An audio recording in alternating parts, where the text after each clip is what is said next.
Olá, prezados estudantes, vamos iniciar a correção da verificação de aprendizagem bimestral, é a prova do primeiro ano, e o conteúdo que se refere a ligações químicas. Então, primeira questão.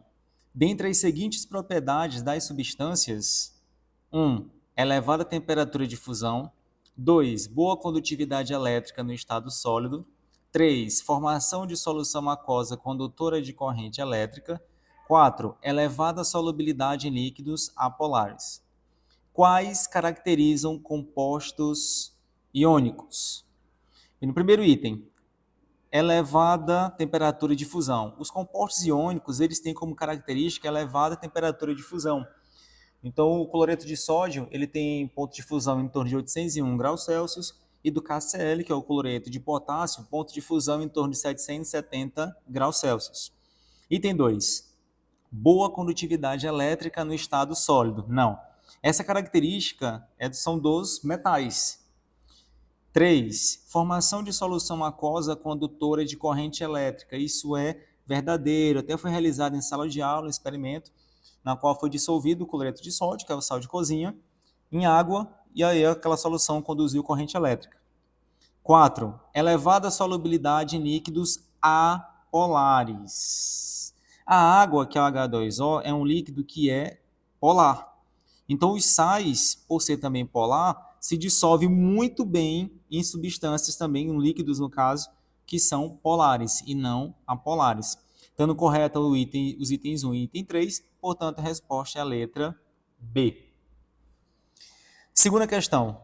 No composto iônico XY3, sendo X o cátion, ou seja, tem carga positiva, e Y o ânion, tem carga negativa. No estado normal, os átomos X e Y devem possuir, respectivamente, na última camada. Então, ele quer saber qual a quantidade de elétrons que o átomo X e Y apresenta na sua respectiva camada de valência. Bem, já vimos em sala de aula, segunda questão, que tem-se na formação de um composto iônico o cátion, vamos representar pela letra C maiúscula, e sua carga X+, o X pode ser mais 1, pode ser mais 2 ou mais 3, por exemplo, que vai formar a ligação com um ânion, vamos representar pela letra A maiúscula, e a carga Y-. Na formação do composto iônico,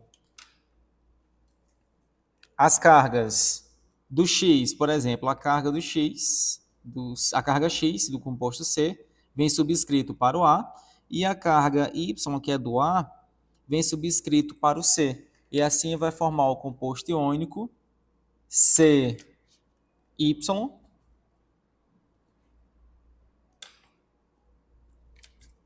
AX. E aqui foi formado o composto iônico.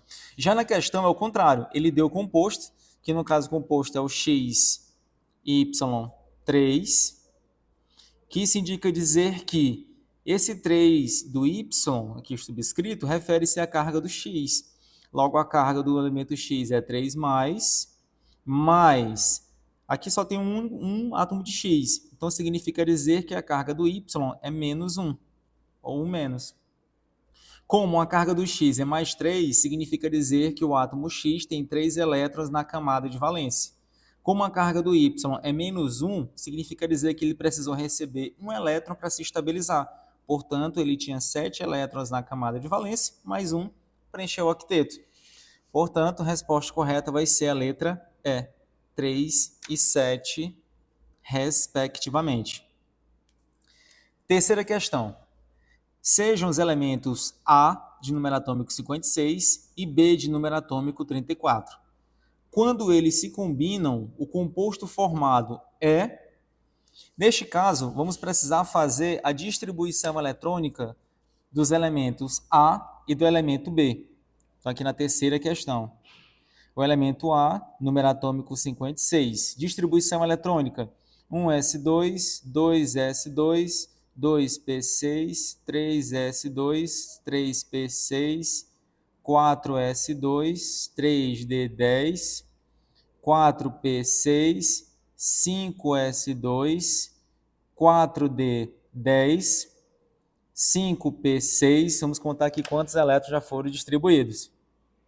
Aqui tem 10, aqui mais 10, 20, aqui mais 10, 30, 40, que vai dar 54. Para 56 faltam 2, então 6s2. Logo, a camada de valência para o elemento A contém 2 elétrons. Para o elemento químico B, de número atômico 34, distribuição eletrônica 1s2, 2s2, 2p6, 3s2, 3p6, 4s2, 3d10, já foram distribuídos 10, 20, 30, para 34 faltam 4, então 4p4. A camada de valência para o elemento químico B contém 6 elétrons. O que significa dizer que o elemento químico A, por ter 2 elétrons na camada de valência, é um metal e tende a perder esses 2 elétrons, então forma a carga A2+. O elemento químico B, ele tem 6 elétrons na camada de valência. Para completar seu octeto, precisa receber 2, então vai formar íon B2-. Analisando, o A ele perde 2 elétrons e o B precisa ganhar exatamente 2 elétrons. Então, para formar o composto iônico, vai ser necessário somente um de cada. Um átomo de A, que vai doar os 2 elétrons, e um de B, porque vai receber os 2 elétrons. E esse é um composto iônico. Resposta correta, portanto, vai ser a letra C. AB, e o composto vai ser iônico. Entendido, pessoal? Vamos então agora responder a quarta questão. A quarta questão diz: a pólvora negra é constituída por uma mistura de 75% de nitrato de potássio. Nitrato de potássio é um sal, que é o KNO3. E se é um sal, logo vai ser um composto iônico. Também conhecido como salitre. 15% de carvão, que o carbono é o principal constituinte, o carbono é um ametal. E de 10% de enxofre, também é um ametal. Sobre essas substâncias, pode-se afirmar que as ligações iônicas ocorrem no... O único composto iônico dentre os 3 que foram citados é o sal nitrato de potássio. Portanto, a resposta correta vai ser a letra A, salitre somente. Na letra B, enxofre somente. Então, enxofre é ametal, então vai ser ligação covalente. Carbono também é ametal, ligação covalente. Salitre, ok, é iônico, mas enxofre ele não é composto iônico, covalente e aqui covalente. Então, de fato, a resposta correta é a letra A. Quinta questão. Cloreto de sódio é um composto iônico que se encontra no estado sólido. Dissolvido em água, se dissocia completamente. Acerca desse sal é incorreto, ou seja, ele quer o que é falso sobre o cloreto de sódio. Letra A. Tem fórmula NaCl, isso é verdadeiro. Já vimos muito isso em sala de aula. O cloreto de sódio é um sal muito comum a gente utilizar como exemplo em sala de aula. B. No estado sólido, a atração entre os íons é muito forte e por essa razão possui elevado ponto de fusão, isto é, verdadeiro. C. Em solução aquosa, conduz corrente elétrica muito bem, isso também é verdadeiro. Já fizemos experimentos em sala de aula referente a isso. Então, quem estava presente em sala de aula fixou bastante toda essa parte das propriedades dos compostos iônicos. Letra D. A ligação entre os íons é por covalência. Isso é falso. Pessoal, se é íons, então a ligação vai ser iônica. Iônica. Então já dá a ideia de que é íons de verdade. E letra E. HCl e NaOH são o ácido e a base que dão origem a este sal. Então isto é verdadeiro. Por exemplo, o HCl, quando ele reage com a base NaOH, vai dar origem ao sal. Por quê? O H, que vai ser o H+, é o íon positivo, ele vai se juntar com o íon negativo da base, que é a hidroxila, OH-. E o HCl vai ser Cl-, vai ser o íon negativo, vai se juntar com o íon positivo da base. Então vai ser uma reação de dupla troca. E assim vai formar o sal Na mais Cl-, que vai ser o NaCl, como vai estar em água, vai ser então aquoso, mais H2O. HOH. Então a reação ácido-base é uma reação de neutralização, na qual um ácido reagindo com a base produz um sal e água. Então a letra E também está verdadeiro. Resposta, portanto, é a letra D. Sexta questão. Os compostos SiH4, pH3, CS2 e SO3 possuem a característica em comum. Assinale a opção que identifica esta característica. Se formos observar, todas essas substâncias são formadas por elementos que são ametais. Silício é um ametal.